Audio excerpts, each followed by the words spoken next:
Hello dear, welcome to Vijayendra Kshatriya channel. Second PUC March 2025 examination ಅಲ್ಲಿ ಪ್ರಶ್ನೆ ಪತ್ರಿಕೆಗಳಲ್ಲಿ ಕೆಲವೊಂದು ಮಾರ್ಪಾಡುಗಳನ್ನ ಮಾಡಿದ್ದಾರೆ. ಅದೆಲ್ಲ ನಿಮ್ಗೆ ಗೊತ್ತಿರುತ್ತೆ ಅಂತ ಅನ್ಕೊಂಡಿದ್ದೀನಿ. ಇಂಗ್ಲಿಷ್ ಪೇಪರ್ ನಲ್ಲಿ ಲಾಸ್ಟ್ ಇಯರ್ ನೀವು ಕಲ್ತಿರ್ತಕ್ಕಂಥ ಕೆಲವು ಗ್ರಾಮರ್ ಐಟಮ್ಸ್ ಗಳನ್ನ ಇದರಲ್ಲಿ ಕೊಟ್ಟಿದ್ದಾರೆ. ತುಂಬಾ ಕಡಿಮೆ ಮಾರ್ಕ್ಸ್ ಆದ್ರೂ ಕೂಡ ಬಹಳ ಇಂಪಾರ್ಟೆಂಟ್ ಆಗುತ್ತೆ. ಇದು ಹೊಸದೇನಲ್ಲ ನಿಮ್ಗೆ, ಯಾಕಂದ್ರೆ ಇದನ್ನ ಲಾಸ್ಟ್ ಇಯರ್ ನೀವು ಆಲ್ರೆಡಿ ಕಲ್ತಿದ್ದೀರಿ. ಹಾಗಾಗಿ ಒಂದು ರಿವಿಷನ್ ಆದ್ರೆ ಸಾಕಾಗತ್ತೆ. ಒಂದ್ ವೇಳೆ ಲಾಸ್ಟ್ ಇಯರ್ ನೀವು ಸರಿಯಾಗಿ ಕಲ್ತಿರ್ಲಿಲ್ಲ ಅಂದ್ರೆ ಅಥವಾ ಅರ್ಧಮರ್ಧ ಕಲ್ತು ಮರ್ತಿದ್ರಿ ಅಂದ್ರೆ ಈಗ ಈ ವಿಡಿಯೋದಲ್ಲಿ ನಾನು ನಿಮಗೆ ಆ ಪೋರ್ಷನ್ ಅನ್ನ ಮರ್ತಿದ್ರೆ ಅದನ್ನ ನಿಮ್ಮ ಜ್ಞಾಪಿಸೋಕೆ 2025 ನಲ್ಲಿ ಬರಬಹುದಾಗಿರ್ತಕ್ಕಂಥ ಒಂದಷ್ಟು ಎಕ್ಸಾಂಪಲ್ಸ್ ನ ಇಲ್ಲಿ ಕೊಟ್ಟು ವಿವರಣೆಯನ್ನ ಕೊಡ್ತೀನಿ. ಅದರಿಂದಾಗಿ ನಿಮಗೆ ಹಿಂದಿಂದು ನೆನಪು ಆಗಬಹುದು. ಕ್ವಶನ್ ಪೇಪರ್ ನಲ್ಲಿ ಎಕ್ಸಾಂಪಲ್ಸ್ ಏನ್ ಬರುತ್ತೆ ಅವುಗಳು ನಿಮ್ಮ ವರ್ಕ್ ಬುಕ್ ನಿಂದ ಕೊಡಬೇಕು ಅಂತ ಇದೆ, ಅಥವಾ ಲ್ಯಾಂಗ್ವೇಜ್ ಐಟಮ್ಸ್ ಎಲ್ಲೆಲ್ಲಿ ಕೊಟ್ಟಿದ್ದಾರೆ ಅಲ್ಲಿ ಕೊಡಬೇಕು ಅಂತ ಇದೆ. ಅದರ ಪ್ರಕಾರ ಯಾವ ಎಕ್ಸಾಂಪಲ್ಸ್ ಬರಬಹುದು ಅಂತ ನೋಡಿಕೊಂಡು ಕೆಲವೊಂದು ಗೆಸ್ ಮಾಡಿ ನಾನು ಇಲ್ಲಿ ಕೊಟ್ಟಿದ್ದೀನಿ. ಇವುಗಳಿಂದನೇ ಬರಬಹುದು ಅಂತ ಅನ್ಸುತ್ತೆ, ಆದ್ರೂ ಹೇಳಕ್ಕಾಗಲ್ಲ. ಯಾವುದೇ ಎಕ್ಸಾಂಪಲ್ ಕೊಟ್ಟರು ಕೂಡ ನೀವು ಬರೀಲಿಕ್ಕೆ ಸಕ್ಷಮರಾಗಿರ್ಬೇಕು. ಎಕ್ಸಾಮಿನೇಷನ್ಗೆ ಹೋಗೋದಕ್ಕಿಂತ ಮುಂಚೆ ತುಂಬಾ ಪರ್ಫೆಕ್ಟ್ ಆಗಿ ಹೋಗ್ಬೇಕು. ಈಗ ನಿಮ್ಮ ಎಕ್ಸಾಮಿನೇಷನ್ ತಯಾರಿಗೋಸ್ಕರ ಬೇಕಾಗಿರ್ತಕ್ಕಂಥ ಎಲ್ಲ ಗ್ರಾಮರ್ ಐಟಮ್ಸ್ ನ ಇದೇ ರೀತಿ ನಾನು ಎಕ್ಸ್ಪ್ಲೈನ್ ಮಾಡಿ ಎಕ್ಸಾಂಪಲ್ ಸಮೇತ ಕೊಡ್ತಾ ಹೋಗ್ತೀನಿ. ಒಂದು 3-4 ವಿಡಿಯೋಗಳು ಆಗಬಹುದು ಅಂತ ಅನ್ಸುತ್ತೆ ನನಗೆ. ಅದರಲ್ಲಿ ಇದು ಭಾಗ 1. ಇದಾದ ನಂತರ ನೀವು ಮುಂದಿನ ಭಾಗಗಳನ್ನು ಕೂಡ ನೋಡಿ ಚೆನ್ನಾಗಿ ಕಲ್ತ್ಕೊಂಡು ಪರ್ಫೆಕ್ಟ್ ಆಗಿ ಎಕ್ಸಾಮ್ ನ ಫೇಸ್ ಮಾಡಿ. ಮುಂದಿನ ವಿಡಿಯೋದ ಲಿಂಕ್ ಈ ವಿಡಿಯೋದ ಕೊನೆಯಲ್ಲಿ ಇದೆ. There are 3 articles, a, an and the. They are used before common nouns. If a word begins with a consonant sound, not letter, then a is used. For example, see here, the first letter of each word is consonant and the sound of the first syllable is also consonant, Vyanjana. But see here very carefully that the first letter is a vowel, Swara, but the sound is consonant. This is not pronounced as own, it is pronounced as one, Va. And this is not pronounced as union, it is pronounced as union, U. And this is not pronounced as euro, it is euro. So these are consonant sounds. Therefore we use a before them. An is used before a word that begins with a vowel sound. ಪ್ರಾರಂಭಿಕ ಉಚ್ಚಾರ ಸ್ವರವಾಗಿದ್ದರೆ on ಬಳಸಿ. ಉದಾಹರಣೆಗೆ an orange, an elephant, an owl, an umbrella. Here the first letter is a vowel and sound also is vowel. But watch these words carefully. The first letter is a consonant, but the syllable sound is vowel sound. It is not hour, it is hour. And this is not honor, it is honor. And this is not hair, it is air. So as these are vowel sounds, we use an before these words. Now the or the is called definite article. The use of this article is very complicated. It is used in many different situations. The video will become very lengthy and cumbersome, so I will give you only important occasions where we use the. When we refer to a specific or a particular person or a thing, we use the before it. ಒಂದು ನಿರ್ದಿಷ್ಟವಾದುದರ ಬಗ್ಗೆ ಮಾತನಾಡುವಾಗ the ನ ಉಪಯೋಗ ಮಾಡ್ತೀವಿ. ಸಾಮಾನ್ಯವಾಗಿ ನಾವು ಇದನ್ನು ಕೇಳಿರ್ತೀವಿ, close the door ಅಂತೀವಿ. ಇಲ್ಲಿ ಯಾವ ಬಾಗಿಲನ್ನು ಮುಚ್ಚಬೇಕು ಅಂತ ಹೇಳುವವನಿಗೂ ಗೊತ್ತು, ಕೇಳುವವನಿಗೂ ಗೊತ್ತು. ಅದಕ್ಕೋಸ್ಕರ ಇಲ್ಲಿ ನಿರ್ದಿಷ್ಟತೆ ಇದೆ. ಯಾವುದೋ ಒಂದು ಬಾಗಿಲಂತ ಅಲ್ಲ, ಯಾವುದೋ ಒಂದು ಬಾಗಿಲನ್ನು ಮುಚ್ಚು ಅಂದ್ರೆ ಕ್ಲೋಸ್ ಎ ಡೋರ್ ಅಂತ ಹೇಳ್ಬೋದು. Second one, the is used before a position of authority. ಅಂದ್ರೆ ಯಾವುದಾದ್ರೂ ಹುದ್ದೆಗಳ ಬಗ್ಗೆ ನಾವು ಮಾತನಾಡುವಾಗ ಅದರ ಮುಂದೆ ದ ನ ಯೂಸ್ ಮಾಡ್ತೀವಿ. The head master, the home minister, the prime minister, the DC, the chief justice, ಹೀಗೆ ಸಾಮಾನ್ಯವಾಗಿ ಹುದ್ದೆಗಳ ಮುಂದೆ ದ ನ ಉಪಯೋಗ ಮಾಡುತ್ತೀವಿ. ಹಾಗಂತ ಹೇಳಿ ಇದು ಕಡ್ಡಾಯ ಏನೂ ಅಲ್ಲ. ಯಾರೋ ಒಬ್ಬ ಹೆಡ್ ಮಾಸ್ಟರ್ ಅನ್ನುವ ಭಾವನೆ ಇತ್ತು ಅಂದರೆ ಅಲ್ಲಿ ಅ ಹೆಡ್ ಮಾಸ್ಟರ್ ಅಂತ ಯೂಸ್ ಮಾಡಬೇಕು. ಈಗ ಒಂದು ಡಾಕ್ಯುಮೆಂಟ್ ಮೇಲೆ ಗೆಸ್ಟೆಡ್ ಆಫೀಸರ್ ಸಿಗ್ನೇಚರ್ ಬೇಕಾಗಿದೆ ಅಂತ ಇಟ್ಕೊಳ್ಳಿ. A head master can sign on this ಅಂತ ಹೇಳ್ಬೋದು ನಾವು. ಅಂದರೆ ಯಾರೋ ಒಬ್ಬ ಹೆಡ್ ಮಾಸ್ಟರ್ ಸೈನ್ ಮಾಡಿದ್ರು ಕೂಡ ನಡೆಯುತ್ತೆ ಅಂತ. ಅಲ್ಲಿ ಎ ಉಪಯೋಗ ಆಗುತ್ತೆ. Third one, article the is used before superlatives. Tallest, greatest, best, worst, most. Like this there are many superlative words. ಇವುಗಳ ಮುಂದೆ ಯಾವಾಗಲೂ ದ ಹಚ್ಚಬೇಕು. The tallest peak, the greatest emperor, the best choice, not a best choice, the worst condition, the most beautiful woman. If you want to know more about the use of the, I will give you the link at the end of the video. That video will give you the 100% knowledge about articles. Now let us take up some examples which could be given in the examination. Anu is looking for dash job. Here we are talking of any job and the word begins with the consonant sound ja. Therefore we have to use a here. I have lost dash job.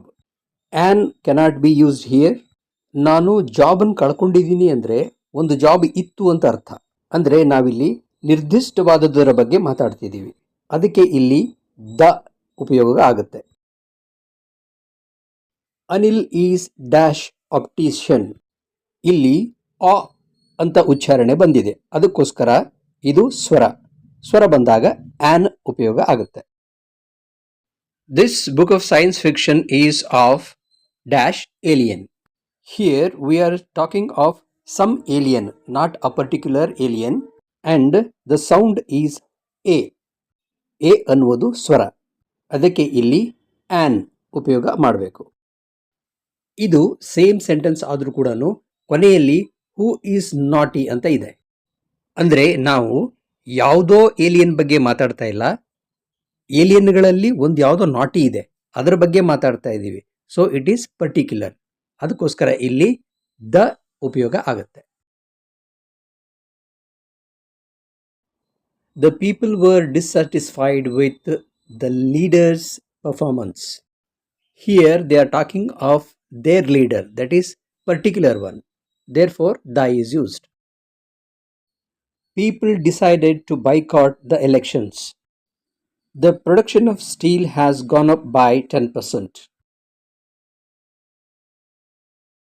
At the interview, dash candidate was asked some interesting questions. Here we are talking of some candidate, not a particular one, and ka sound is consonant. Therefore a should be used. Radha patted down dash last leaf of the earth. Words like first, second, third, last normally have the here. Have you ever visited the Andaman Islands? Here Andaman Islands is the name of a group of islands. So whenever you mention any group of islands, then use the before it. My friend is an MP. Though the alphabet M is a consonant, the beginning of the pronunciation is A, MP, MP. Other letters of this kind are F, L, N, R, S, X. Watch these carefully and remember them. These are very important for competitive examinations. Don't forget them. Now let us take up jumbled segments. A complete sentence is cut into segments. The order of these segments is changed or shuffled. By this act, the sentence loses its meaning. Now, your task is to rearrange the segments in order to make it a meaningful sentence. Here are some examples. First, look at the end of the sentence, whether it is a statement or it is an interrogative sentence. This first step is very important. There may be a question mark. First, look for the subject. Normally, it is a noun or a pronoun. Here, language and country, these two are the nouns. ಇದರಲ್ಲಿ ಯಾವುದನ್ನು ಮೊದಲು ಬರಿಬೇಕು ಅನ್ನೋದಕ್ಕೆ ವರ್ಬ್ನ ತಗೊಳ್ಳೋಣ. ಎರಡನೇ ಸ್ಥಾನದಲ್ಲಿ verb ಇರುತ್ತೆ. So has is a verb, ಹೊಂದಿದೆ ಅಂತ ಅರ್ಥ. ಭಾಷೆ ದೇಶವನ್ನು ಹೊಂದಿದೆಯೋ ಅಥವಾ ದೇಶ ಭಾಷೆಯನ್ನು ಹೊಂದಿದೆಯೋ ಅಂತ ನೋಡೋಣ. ದೇಶ ಭಾಷೆಯನ್ನು ಹೊಂದಿರುತ್ತೆ, ಹಾಗಾಗಿ ಮೊದಲ ಸ್ಥಾನದಲ್ಲಿ ಕಂಟ್ರಿ ಬರುತ್ತೆ. ಹಾಗೇನೆ ಇದರ ಜೊತೆಗಾರರಾಗಿರ್ತಕ್ಕಂಥ ಅಡ್ಜೆಕ್ಟಿವ್ ಅಂದರೆ ವಿಶೇಷಣ, ನಾಮವಿಶೇಷಣ ಅದೇನಾದರೂ ಇದೆಯಾ ಅಂತ ನೋಡೋಣ. ಇಲ್ಲಿ ಎವರಿ ಅಂತಿದೆ ನೋಡಿ, ಇದು ವಿಶೇಷಣ. ಹಾಗಾಗಿ ಸಬ್ಜೆಕ್ಟನ್ನು ಬರಿಬೇಕಾದಾಗ ಎವ್ರಿ ಕಂಟ್ರಿ ಅಂತ ಫುಲ್ ಆಗಿ ಬರಿಬೇಕಾಗುತ್ತೆ. ಇನ್ನು ಎರಡನೇ ಸ್ಥಾನದಲ್ಲಿ ವರ್ಬ್ ಅಂದರೆ ಕ್ರಿಯಾಪದ. ಎವ್ರಿ ಕಂಟ್ರಿ ಹ್ಯಾಸ್ ಅಂದರೆ ಪ್ರತಿಯೊಂದು ದೇಶವು ಹೊಂದಿದೆ ಅಂತ. ಏನನ್ನು ಹೊಂದಿದೆ ಅಂತ ಪ್ರಶ್ನೆ ಕೇಳಿದಾಗ ಲ್ಯಾಂಗ್ವೇಜ್ ಅಂತ ಬರುತ್ತೆ. ಬರೀ ಭಾಷೆ ಅಲ್ಲ, ತನ್ನದೇ ಆದ ಸ್ವಂತ ಭಾಷೆ ಅಂತ. ಅದಕ್ಕಾಗಿ ಲ್ಯಾಂಗ್ವೇಜ್ ಮುಂದೆ ಇಟ್ಸ್ ಓನ್ ಅಂತ ಸೇರಿಸಬೇಕು. ಈಗ ಎಲ್ಲ ಸೆಗ್ಮೆಂಟ್ಸನ್ನು ಸರಿಯಾಗಿ ಅರೇಂಜ್ ಮಾಡ್ದಂಗೆ ಆಯಿತು. ಇನ್ನೊಂದು ರೀತಿಯಲ್ಲಿ ಕೂಡ ಇದನ್ನು ಪ್ರಯತ್ನ ಮಾಡಬಹುದು. ಎರಡನೇ ಸ್ಥಾನದಲ್ಲಿ ಬರಬಹುದಾಗಿರ್ತಕ್ಕಂಥ ವರ್ಬ್ನ ಮೊದಲ ನೋಡಬೇಕು. ಇಲ್ಲಿ ಈಸ್ ಮತ್ತು ಡಿವೈಡೆಡ್ ಇವೆರಡು ಸೇರಿ ವರ್ಬ್ ಆಗುತ್ತೆ. ಈಗ ಸಬ್ಜೆಕ್ಟನ್ನು ಕಂಡುಹಿಡಿಯೋಣ. ಕಂಟ್ರೀಸ್, ಕಾಂಟಿನೆಂಟ್ಸ್ ಮತ್ತು ವರ್ಲ್ಡ್ ಇವು ಮೂರು ಇದ್ದಾವೆ. ವರ್ಬ್ ಈಸ್ ಡಿವೈಡೆಡ್ ಇರೋದ್ರಿಂದ ಸಬ್ಜೆಕ್ಟ್ ಸಿಂಗ್ಯುಲರ್ ಆಗಿರಬೇಕು, ಅಂದರೆ ಏಕವಚನ ಆಗಿರಬೇಕು. ಅದಕ್ಕೆ ವರ್ಲ್ಡ್ ಅನ್ನೋದು ಸರಿ ಹೋಗುತ್ತೆ. ಆದರೆ ವರ್ಲ್ಡ್ ಅಂತ ಅನ್ನಲ್ಲ, ನಾವು ದ ವರ್ಲ್ಡ್ ಅಂತ ಹೇಳ್ತೀವಿ. ಅದಕ್ಕೆ ನಮ್ಮ ಸಬ್ಜೆಕ್ಟ್ ದ ವರ್ಲ್ಡ್ ಆಯಿತು. ವರ್ಬ್ನ ಆಲ್ರೆಡಿ ಗುರ್ತಿಡಿದಿದ್ದೀವಿ, ಈಸ್ ಡಿವೈಡೆಡ್. ನೆಕ್ಸ್ಟ್ ಪ್ರಿಪೋಸಿಷನ್ ಹಾಕೋಬೇಕು, ಇನ್ ಟು. ಈಗ ಉಳಿದದ್ದು ಕಂಟ್ರೀಸ್, ಕಾಂಟಿನೆಂಟ್ಸ್ ಮತ್ತು ಆ್ಯಂಡ್ ಅನ್ನು ಮಧ್ಯ ಹಾಕ್ಕೊಂಡು ಇವೆರಡನ್ನು ಬರೆದ್ರಾಯ್ತು. ಈಗ ಕಾಂಟಿನೆಂಟ್ಸ್ ಅಂದರೆ ಭೂಖಂಡಗಳು ಅಂತ ಅರ್ಥ. ಅದಕ್ಕೋಸ್ಕರ ಮೊದಲು ನಾವು ಡಿವೈಡ್ ಮಾಡೋದು ಕಾಂಟಿನೆಂಟ್ಸ್, ಆಮೇಲೆ ದೇಶಗಳನ್ನಾಗಿ ವಿಭಜನೆ ಮಾಡ್ತೀವಿ. Deforestation or mother earth, any one of these two can be subject. Deforestation ಅಂದರೆ ಅರಣ್ಯ ನಾಶ, ಮದರ್ ಅರ್ತ್ ಅಂದರೆ ಭೂಮಿ ತಾಯಿ. ಇಲ್ಲಿ ನೋಡಿ ಡ್ಯಾಮೇಜಿಂಗ್ ಟು ಅಂತಿದೆ. ಅರಣ್ಯ ನಾಶ ಭೂಮಿ ತಾಯಿಗೆ ಡ್ಯಾಮೇಜ್ ಮಾಡುತ್ತೆ ಅಂತಾಯಿತು. ಹಾಗಾದರೆ ನಮ್ಮ ಸಬ್ಜೆಕ್ಟ್ ಡಿಫಾರೆಸ್ಟೇಷನ್. ಎರಡನೇ ಸ್ಥಾನದಲ್ಲಿ ವರ್ಬ್ ಬರಬೇಕು. Next damaging to mother earth ಅಂತ ಬರಿಬೇಕು. ಆದರೆ ಅಲ್ಲಿ ವೆರಿ ಕೂಡ ಇದೆ, ಅದಕ್ಕೋಸ್ಕರ ವೆರಿ ಡ್ಯಾಮೇಜಿಂಗ್ ಟು ಅನ್ನ ಮೊದಲು ಹಾಕೋಣ. ಲಾಸ್ಟ್ನಲ್ಲಿ ಮದರ್ ಅರ್ತ್. ಈಗ ವಾಕ್ಯ ಕಂಪ್ಲೀಟ್ ಆಯಿತು. ಇಲ್ಲಿ ಮೊದಲು ಕ್ರಿಯಾಪದ ನೋಡೋಣ. ಶುಡ್ ಅನ್ನೋದು ಸಹಾಯಕ ಕ್ರಿಯಾಪದ. ಇದರ ಜೊತೆ ಒಂದು ಮೇನ್ ವರ್ಬ್ ಬೇಕಲ್ಲ. ಪ್ಲಾಂಟ್ ಬಿಟ್ಟರೆ ಉಳಿದ ಯಾವ ಶಬ್ದಗಳು ವರ್ಬ್ಸ್ ಅಲ್ಲ. ಹಾಗಾದರೆ ಎರಡನೇ ಸ್ಥಾನಕ್ಕೆ ಶುಡ್ ಪ್ಲಾಂಟ್ ಅನ್ನೋದು ಗ್ಯಾರಂಟಿ. ಶುಡ್ ಪ್ಲಾಂಟ್ ಅಂದರೆ ಗಿಡ ನೆಡಬೇಕು ಅಂತ ಅರ್ಥ. ಹಾಗಾದರೆ ಗಿಡ ನೆಡುವವರು ಯಾರು? ಅವರು ಸಬ್ಜೆಕ್ಟ್ ಆಗ್ತಾರೆ. Each individual. ಏನನ್ನು ನೆಡಬೇಕು? A tree. ಯಾವಾಗ ನೆಡಬೇಕು ಅಂದರೆ ತನ್ನ ಹುಟ್ಟಿದ ಹಬ್ಬದ ದಿನ, ಆನ್ ಹಿಸ್ ಬರ್ತ್ಡೇ.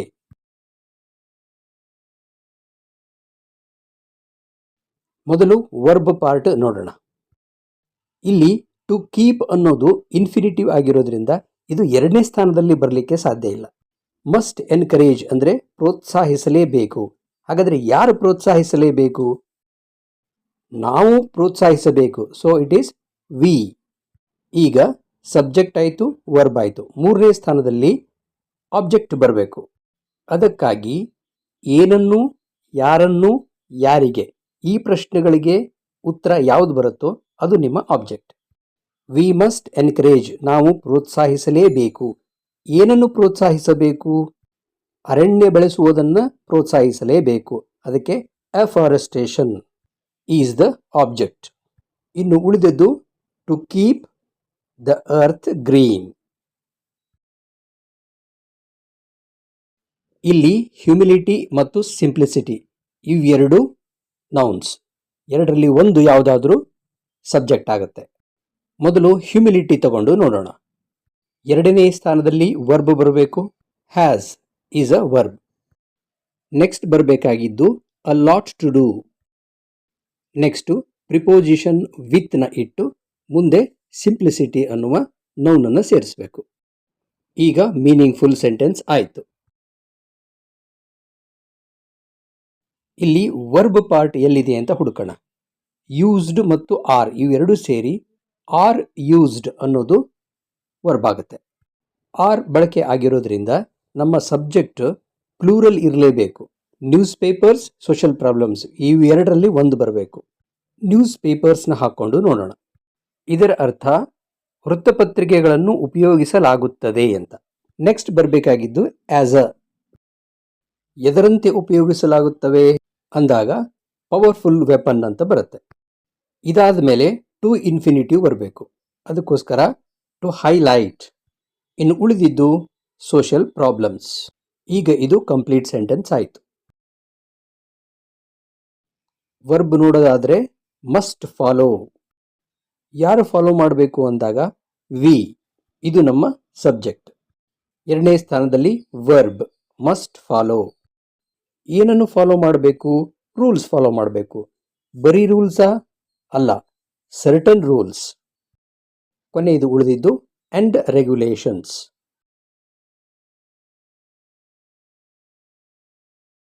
ಇಲ್ಲಿ ಶುಡ್ ಬಿ ಅಂದರೆ ಇರಬೇಕು ಅನ್ನುವುದು ವರ್ಬ್ ಪಾರ್ಟ್. ಸಬ್ಜೆಕ್ಟ್ನ ಸ್ಥಾನದಲ್ಲಿ ಓಲ್ಡ್ ಪೀಪಲ್ ಬರಬಹುದು ಅಥವಾ ಒನ್ ಬರಬಹುದು. ಸಾಮಾನ್ಯವಾಗಿ ನೌನ್ ಅಥವಾ ಪ್ರನೌನ್ ಬರ್ತವೆ. ಇಲ್ಲಿ ಒನ್ ಅಂದರೆ ಒಂದು ಅಂತ ಅರ್ಥ ಅಲ್ಲ, ಪ್ರತಿಯೊಬ್ಬನೂ ಅಂತ ಅರ್ಥ. ಇಲ್ಲಿ ಹೆಲ್ಪ್ಫುಲ್ ಅಂತ ಇದೆ ಮತ್ತು ಓಲ್ಡ್ ಪೀಪಲ್ ಅಂತಿದೆ. ಇದು ಏನನ್ನು ತೋರಿಸುತ್ತೆ? ಪ್ರತಿಯೊಬ್ಬನೂ ಓಲ್ಡ್ ಪೀಪಲ್ಗೆ ಹೆಲ್ಪ್ಫುಲ್ ಆಗಿರಬೇಕು ಅಂತ. ಆದ್ದರಿಂದ ಮೊದಲು ನಾವು ಒನ್ ಅನ್ನು ತಗೊಳ್ಳೋಣ. ಇನ್ನು ಎರಡನೇ ಸ್ಥಾನದಲ್ಲಿ ವರ್ಬ್ ಬರಬೇಕು, ಶುಡ್ ಬಿ. ಎಂಡನ್ನು ಮಧ್ಯದಲ್ಲಿ ಹಾಕ್ಕೊಂಡು ಕೈಂಡ್ ಆ್ಯಂಡ್ ಹೆಲ್ಪ್ಫುಲ್ ಅಂತೂ ಮಾಡ್ಬೋದು ಅಥವಾ ಹೆಲ್ಪ್ಫುಲ್ ಆ್ಯಂಡ್ ಕೈಂಡ್ ಅಂತೂ ಮಾಡ್ಬೋದು. ಕೊನೆಯಲ್ಲಿ ಉಳಿದಿದ್ದು to old people. I hope these examples have given you enough idea about jumbled segments.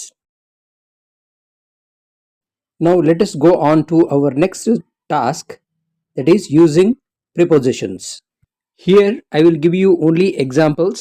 If you want to learn prepositions very well, there are some videos in this channel. Touch on playlists and select English Basics. This book of science is about an alien who is naughty. I suggested the book to a friend. The teacher gave us an assignment on an interesting topic. The people were dissatisfied with the leader's performance.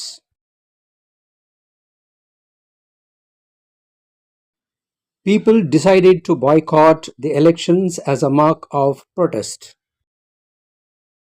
The production of steel has gone up by 10%. The production of steel has gone up by 10% for the last 1 year. At the interview, a candidate was asked some interesting questions.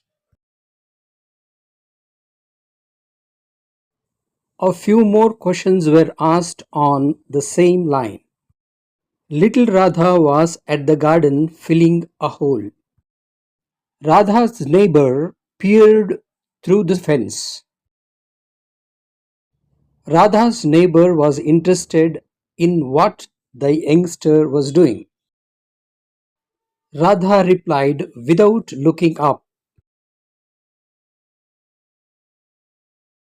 The neighbor said, "That's an awfully big hole for a goldfish." Radha patted down the last heap of earth. Little Radha replied, "That's because my goldfish is inside the stomach of your cat." To watch the second part and other videos, just touch on this.